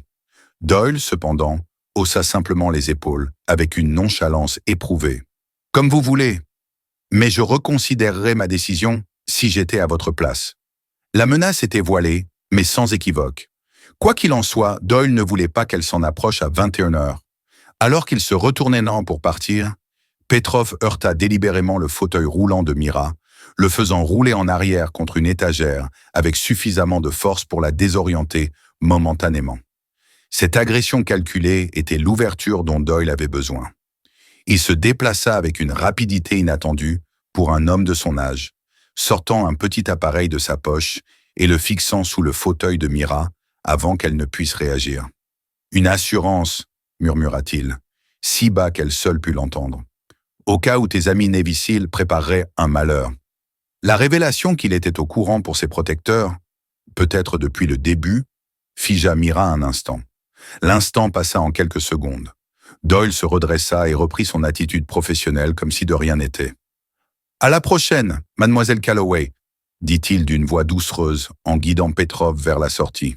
« Souvenez-vous de ce que j'ai dit à propos de vos projets pour la soirée. » Alors qu'ils franchissaient l'entrée principale pour regagner leur SUV, le café sombra dans un chaos contrôlé. Frost sortit de sa cachette et examina aussitôt l'appareil que Doyle avait placé sur le fauteuil roulant de Mira, tandis que Bishop verrouillait la porte du débarras. « Traceur GPS, avec fonction de détonation à distance », confirma Frost d'un air sombre, retirant soigneusement l'appareil et le plaçant dans une unité de confinement spécialisée fournie par Mason. Ils ont toujours eu une longueur d'avance. Doyle savait qu'on l'observait. Il avait juste besoin de confirmer qui était impliqué. La voix de Warren résonna dans le système de communication. L'équipe tactique du NCIS suit leur véhicule. Devons-nous intervenir pour l'appréhender? La question resta en suspens tandis que Frost examinait leurs options. Arrêter Doyle maintenant pourrait empêcher ce qui était prévu pour 21 heures. Mais cela risquerait aussi de compromettre l'identification de l'ensemble de son réseau et des destinataires des informations volées. Négatif, décida finalement Frost. Maintenir la surveillance, mais ne pas engager le combat. Notre priorité est de déterminer ce qu'il y a dans cette mallette. Il se tourna vers Mason qui installait déjà un scanner portable. « On peut jeter un œil à l'intérieur sans l'ouvrir » Mason acquiesça, l'air inquiet. Les rayons X et les ultrasons devraient nous donner une configuration de base, mais si c'est ce que je soupçonne, tenter de l'ouvrir pourrait déclencher les mécanismes de sécurité. Tandis que Mason travaillait, Mira peinait à gérer l'escalade rapide de la situation. Ce qui avait commencé comme une simple intimidation envers un propriétaire de café handicapé s'était transformé en espionnage international, tentative de meurtre et maintenant, potentiellement, en attentat à la bombe. « Pourquoi poser un explosif ici ?» demanda-t-elle en réfléchissant à voix haute. « Ce café n'est pas une cible stratégique. » Warren, qui les avait rejoints depuis le poste de commandement, réfléchissait à la même question. « Ce n'est pas une question de café, » dit-elle lentement. « C'est une question de timing et de lieu. Que se passe-t-il près d'ici à 21h ce soir ?» Bishop consultait déjà les informations sur sa tablette. L'USS Virginia doit quitter le chantier naval de Portsmouth à 20h30, après avoir terminé son cycle de maintenance. Il devrait passer devant l'entrée du port vers 21h, heure exacte à laquelle cet appareil est réglé. Il s'interrompit, la prise de conscience les frappant tous simultanément. Mason leva les yeux de son équipement de balayage, le visage blême. « Ce n'est pas juste un explosif », confirma-t-il. « C'est un engin sous-marin spécialisé à charge dirigée, de qualité militaire, conçu pour créer une onde de pression de précision sous l'eau. » Les implications étaient stupéfiantes. Il tente d'endommager ou de neutraliser un sous-marin nucléaire alors qu'il quitte le port, dit Frost, exprimant ce qu'ils comprenaient tous désormais. Pas assez pour le couler, mais assez pour forcer les protocoles d'urgence, ce qui l'obligerait à faire surface et à révéler potentiellement les signatures qu'ils ont collectées, selon Ace. Warren était déjà sur sa ligne sécurisée, alertant le commandement naval afin de retarder le départ du Virginia.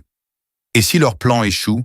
ajouta-t-elle d'un ton sombre. « Ce café devient le bouc émissaire, un vétéran handicapé en difficulté financière, radicalisé et retourné contre ses anciens camarades, un récit qui pourrait plaire à certains cercles. » La prise de conscience que Mira avait été désignée comme la coupable, une explication pratique si l'attaque faisait l'objet d'une enquête, la frappa comme un coup dur. « Tout ce que Doyle a fait a contribué à cela, » dit-elle doucement. « Le racket, les livraisons, les versements sur mon compte, tout cela a créé une trace écrite suggérant que j'étais une participante consentante. » Frost hocha la tête d'un air sombre. « Et avec la tentative de meurtre de Ace, ils ont éliminé la seule personne susceptible de témoigner sur le complot. » Les pièces du puzzle s'étaient mises en place avec une clarté brutale. Il ne s'agissait pas seulement de voler des signatures de sous-marins, mais de compromettre activement un sous-marin nucléaire américain tout en créant un bouc émissaire commode pour dissimuler les véritables coupables. « Nous devons neutraliser cet engin, » dit Bishop, préparant déjà du matériel spécialisé dans son sac tactique. « Et nous devons neutraliser Doyle et tout son réseau avant qu'ils ne réalisent que leur plan est compromis. » Frost hocha la tête. Décision prise. « Warren, coordonne-toi avec le commandement naval. Aucun mouvement de sous-marin ce soir, mais maintiens toutes les apparences d'opération normale. Mason collabore avec Bishop pour contenir cet engin. Je veux qu'il soit neutralisé mais conservé comme preuve.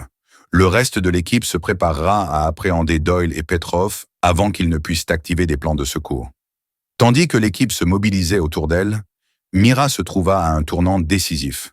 Le café qu'elle avait construit, son sanctuaire et sa seconde chance, était devenu le point de départ d'une attaque contre des installations navales américaines. L'entreprise dans laquelle elle avait investi tout son cœur et ses économies était désormais irrévocablement liée à une opération d'espionnage qui avait failli coûter la vie au lieutenant-commandant Hayes. Quoi qu'il advienne, il serait impossible de revenir à la vie simple qu'elle avait bâtie après l'Afghanistan. « Je veux contribuer à le faire tomber, » dit-elle finalement, d'une voix ferme malgré l'émotion qui bouillonnait en elle. « Doyle m'a utilisé, a utilisé mon café, a tenté de me rendre complice d'une attaque contre mon propre peuple. Je veux être là quand il réalisera son échec. » Frost étudia son visage, percevant le besoin de tourner la page, de prendre les choses en main dans une situation où elle avait été traitée comme un pion. Au bout d'un moment, il hocha la tête. « Tu seras dans le véhicule de commandement avec Warren, en sécurité, mais avec une visibilité totale sur l'opération. » Ce n'était pas tout à fait ce qu'espérait Mira, mais elle comprenait le compromis, la maintenir impliquée tout en minimisant les risques supplémentaires. Tandis que l'équipe poursuivait ses préparatifs, mettant en place la contre-opération complexe qui allait se dérouler dans les heures à venir, Mira se rendit à la vitrine du café. Dehors, Portsmouth poursuivait ses occupations dominicales. Familles se promenant le long du port, marins en liberté le week-end, touristes profitant du front de mer historique, tous inconscients de la guerre de l'ombre qui se déroulait en leur sein. Le café qui avait autrefois symbolisé son nouveau départ lui semblait désormais un champ de bataille, familier mais irrémédiablement transformé. Quoi qu'il advienne après aujourd'hui, elle savait qu'elle ne pourrait plus continuer à servir du café dans un espace souillé par l'espionnage et la trahison. Pourtant, en observant l'équipe de Frost agir avec précision et détermination, transformant son humble établissement en centre d'une opération de contre-espionnage, elle ressentit quelque chose d'inattendu, de la fierté. Non pas pour le café lui-même, mais pour ce qu'il était devenu, un point de ralliement où des personnes de bien s'unissaient pour protéger quelque chose de plus grand qu'elle. Quelques heures plus tard, alors que le crépuscule tombait sur le port de Portsmouth et que Mira, assise dans le véhicule de commandement du NCIS, observait les multiples écrans qui suivaient les déplacements de Doyle, elle ressentit l'étrange impression de boucler la boucle. De nouveau, elle faisait partie d'une équipe chargée d'une mission importante.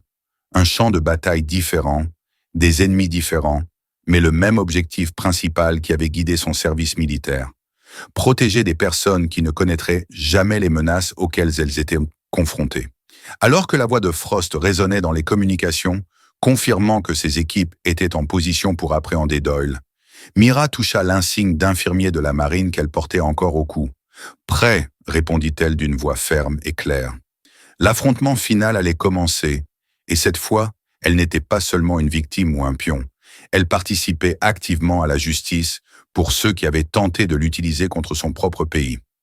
L'opération s'est déroulée avec une précision chirurgicale.